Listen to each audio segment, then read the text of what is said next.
इधर पटना के high profile case में एक नया मोड़ आ गया है। जिस जिम ट्रेनर को गोली मारी गई थी उसका एक वीडियो सामने आया है। जिम ट्रेनर विक्रम सिंह राजपूत के मुताबिक उसकी हत्या कराने की साजिश में डॉक्टर राजीव सिंह की पत्नी शामिल है। विक्रम को शनिवार को गोली मारी गई थी और इस मामले में डॉक्टर राजीव सिंह और उनकी पत्नी पर पहले ही आरोप लगाए गए थे। हम जिम के लिए जा रहे थे, बस दो लड़के खड़े हुए थे वहाँ पे। दोनों ने अंधाधुंध फायरिंग किया मेरे ऊपर और दोनों लड़के मारते ही भाग गए। 100% श्योर है डॉक्टर राजीव सिंह की वाइफ खुशबू सिंह है, वो मेरे पीछे पड़ी हुई है और आज से नहीं साल भर से वो मुझे धमकी देते आ रही है। और आने वाले कुछ दिनों में कई त्योहार आने वाले हैं। लोग तैयारियों में जुटे हैं, लेकिन आपकी खुशियों पर आतंकियों की स्याह नजर है। यह हम नहीं बल्कि दिल्ली, यूपी, महाराष्ट्र से पकड़े गए आतंकियों की गिरफ्तारी के बाद खुलासा हुआ है। आतंक की आंच अब बिहार भी पहुंच चुकी है। रेलवे ने एक चिट्ठी जारी कर अलर्ट जारी किया है। इसमें साफ साफ लिखा है कि दहशतगर्दों के निशाने पर भारतीय रेल भी है।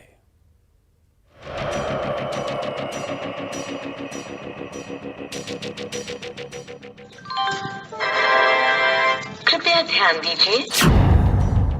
यात्रीगण कृपया ध्यान दें।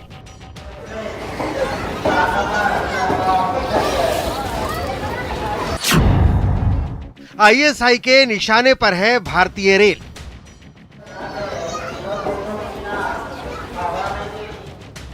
आने वाले त्योहारों के दौरान देश में धमाके की पाकिस्तानी साजिश का पर्दाफाश हुआ है।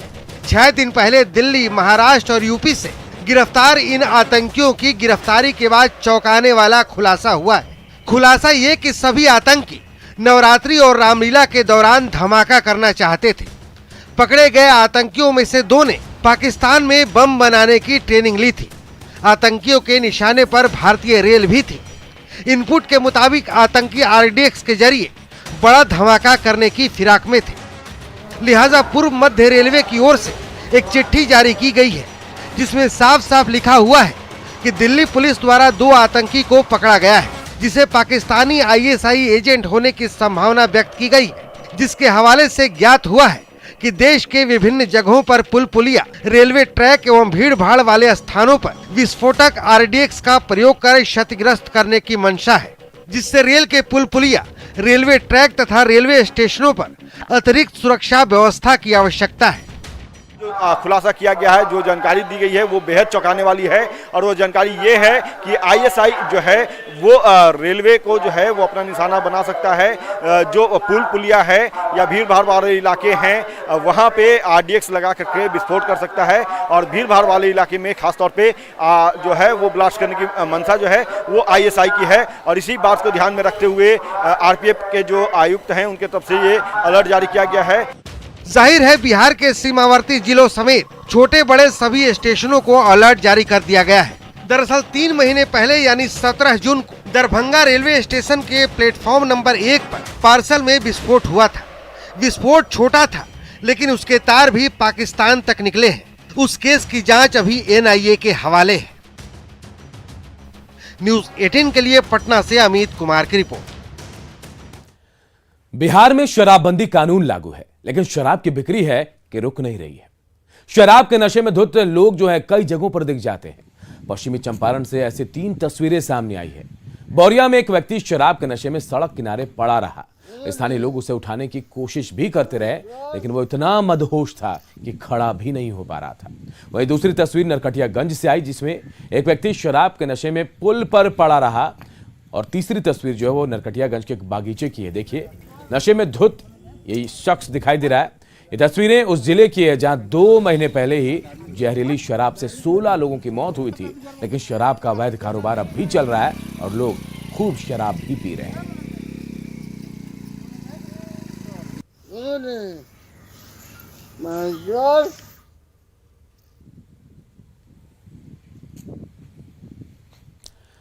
और इधर दरभंगा में न्यूज 18 की खबर का बड़ा असर हुआ है। जमीन को अतिक्रमण से मुक्त कराने के बदले रिश्वत में लैपटॉप मांगने वाले दारोगा को सस्पेंड कर दिया गया है।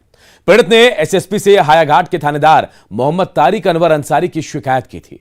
शिकायत मिलने के बाद एसएसपी ने पूरे मामले की छानबीन कराई और जांच में शिकायत जो है सही पाई गई। इसके बाद घूसखोर थानेदार को सस्पेंड कर दिया गया है। एसएसपी ने विभागीय कार्रवाई की अनुशंसा भी की है, जिसमें आरोप लगाया गया है कि हायाघाट के एसएचओ कुछ जमीन विवाद में फेवर करने के नाम पर उनसे लैपटॉप की मांग कर रहे हैं। उन्होंने मोबाइल की रिकॉर्डिंग आवेदन के साथ में संलग्न करके दी थी। इसके आलोक में एसएचओ को तत्काल निलंबित कर दिया गया है और वहाँ के सर्किल इंस्पेक्टर को जांच के लिए निर्देश दिया गया है। तो निलंबन के बाद इन पर जांच के साथ विभागीय कार्रवाई की जाएगी। खबर सीवान से है, जहां बेखौफ बदमाशों ने स्वर्ण कारोबारी को गोली मार दी है। नगर थाना के सुनारपट्टी चौक बाजार पर अर्चना ज्वेलर्स पर 7 अपराधियों ने लूटपाट के लिए धावा बोला। इस दौरान विरोध करने पर अपराधियों ने स्वर्ण कारोबारी पर गोली चला दी। कारोबारी को एक गोली लगी है। घायल कारोबारी का इलाज सदर अस्पताल में चल रहा है। अभी तक साफ नहीं हो पाया कि कितने की लूट हुई। हालांकि सूत्रों की माने तो करोड़ों रुपए के गहने की अपराधियों ने लूट की है। वो लोग आया है लोग, कितने लोग 7 आदमी थे। हाँ। पिस्टल के साथ आया है लोग। हाँ। इसमें हम लोग का हाथ इस तरह उठवा दिए। हाँ। बोल रहा है कि जल्दी सामान निकाल, गाली दिया और मेरे चाचा जी को पिस्टल से भी मार दिया। क्या गोली लगा? एक गोली लगा है। पटना सिटी में अपराधियों ने पेट्रोल पंप मैनेजर से 4,70,000 रुपए लूट लिए और विरोध करने पर यहां फायरिंग भी की। पेट्रोल पंप का कर्मचारी बैंक में रुपए जमा कराने जा रहा था और इसी दौरान बैंक के गेट पर 3 अपराधियों ने लूटपाट शुरू कर दी। विरोध करने पर अपराधियों ने गोली चलाई और फायरिंग करते हुए वहां से भाग खड़े हुए। फतुहा के डीएसपी ने बताया कि लुटेरों को जल्द गिरफ्तार कर लिया जाएगा। बैंक गए, गाड़ी साइड किए, जैसा ही बैंक का गेट के पास पहुंचे ही वैसा ही है जो आया, 3 गो से था, 2 गो से आया और एक है जो मोटरसाइकिल पे था कि दूसरा वाला बोला कि है जो तुम जल्दी बैग छोड़ो नहीं तो तुमको गोली मार देंगे। तो फायरिंग किया तो हमने बैग छोड़ दिए। और हिंदी दिवस के दिन हेमंत सोरेन ने भोज